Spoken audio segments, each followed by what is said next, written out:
Ben, o discurso de fin de ano de Feijóo deixa en evidencia o que foi este goberno durante toda a pandemia, un goberno que desertou das súas responsabilidades no medio da maior crise nunha época de paro.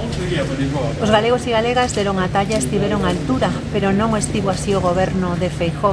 Vimos que durante toda esta pandemia foi incapaz de anticiparse, foi incapaz de tomar decisións que permitiran protexer mellor a nosa sociedade e ademais non tomou nota das leccións que nos deixa esta pandemia.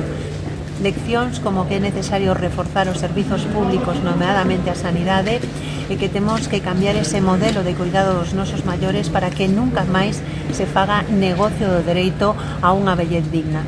Desde o BNG seguiremos traballando para que 2021 sexa o ano da recuperación económica e social e deixemos atrás unha pandemia que tivo un coste tan importante en vidas humanas e tamén en sufrimento e no ámbito económico.